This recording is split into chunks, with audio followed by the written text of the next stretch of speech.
Welcome to our quest in the beautiful world of poetry. Whether you're a seasoned poet or just beginning to appreciate poem, understanding its core elements can deepen your experience and help you connect with the words in a different way. Poetry is more than just words on a page. It's a fusion of rhythm, sound, and meaning. Let's break down some of the key elements that make poetry so powerful.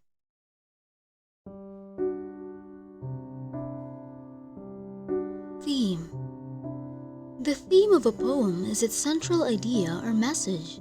It might explore love, nature, hope, war, freedom, or countless other topics. Every poem invites the reader to reflect on its deeper significance. Example: in Maya Angelou's poem, Still I Rise, the theme revolves around resilience and triumph over oppression. Imagery. Imagery refers to the use of vivid, descriptive language that appeals to our senses. When a poet describes a scene, they paint a picture in our minds with words. A well-written poem doesn't just tell, it shows. Consider this line: golden leaves crunched beneath my feet, whispering secrets of autumn. Example: in Langston Hughes' poem, Harlem, he asked, "What happens to a dream deferred? Does it dry up like a raisin in the sun?" This visual comparison creates a powerful image of decay and loss.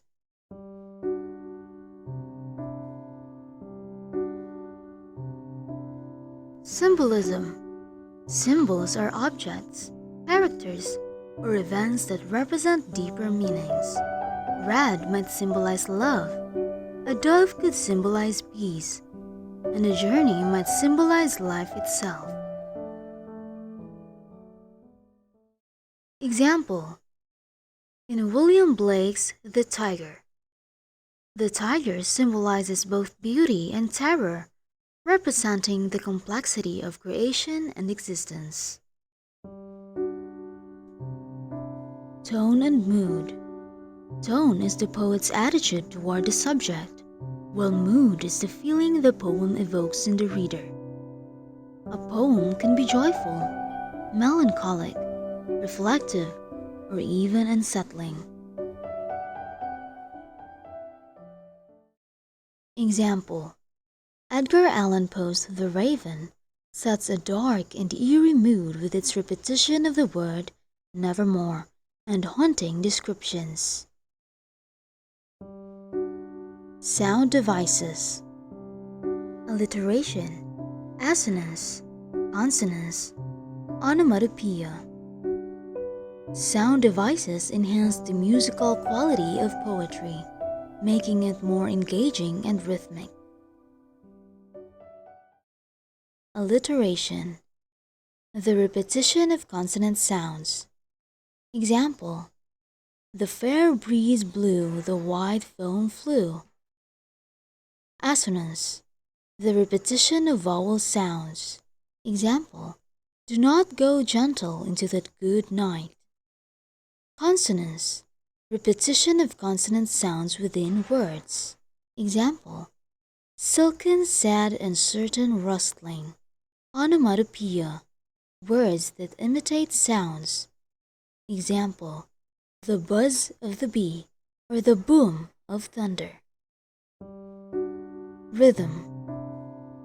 Rhythm is the pattern of sounds in a poem, the way the words flow together, creating a beat or pace. Some poems have steady rhythm, while others are more irregular. Example: in Walt Whitman's "O Captain, My Captain," the rhythm mimics the rise and fall of emotions, reflecting grief and triumph simultaneously. Rhyme scheme.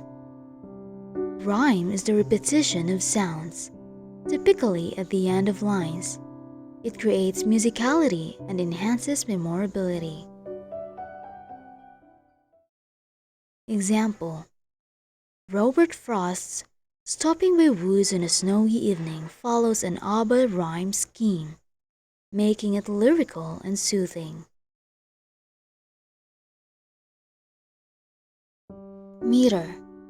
Meter is the structured rhythm in a poem, based on the pattern of stressed and unstressed syllables.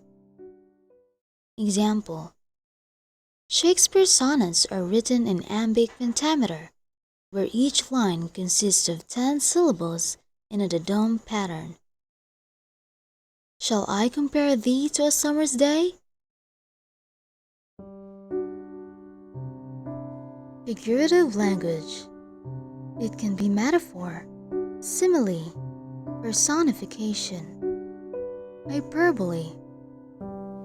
Figurative language adds depth and creativity to poetry by making comparisons and exaggerations. Metaphor.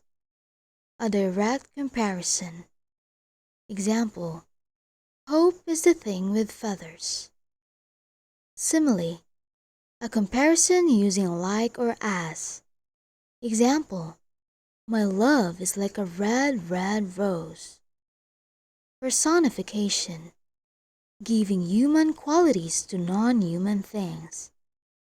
Example: Because I could not stop for death, he kindly stopped for me. Hyperbole. Exaggeration for effect. Example: I have seen this river so wide it only had one bank.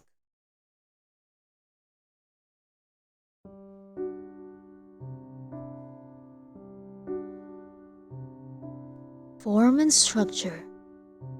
Every poem follows a structure, whether rigid like a sonnet or free-flowing like modern verse. Lines are the basic units, and when grouped together, they form stanzas, similar to paragraphs in prose. This structure gives poetry its form, whether it's a haiku, a limerick, or a blank verse. Diction. Diction is the power of word choice. A single word can change the entire feel of a poem.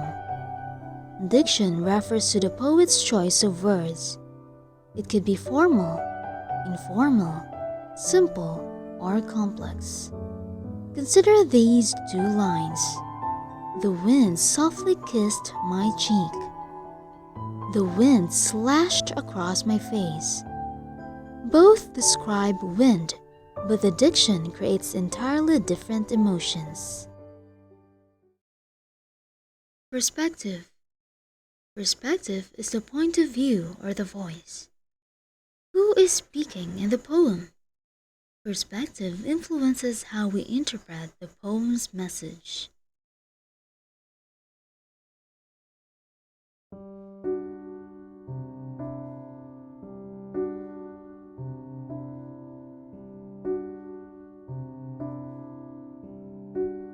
Each of these elements plays a role in shaping poetry.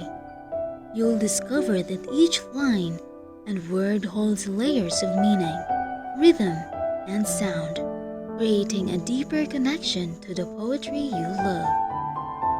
Regardless of form, poetry remains one of the most powerful ways to express thoughts, emotions, and experiences. Poetry whispers in rhythm and rhyme, painting emotions beyond space and time. With echoes of laughter, of sorrow, of dreams, it dances like rivers and shines like moonbeams.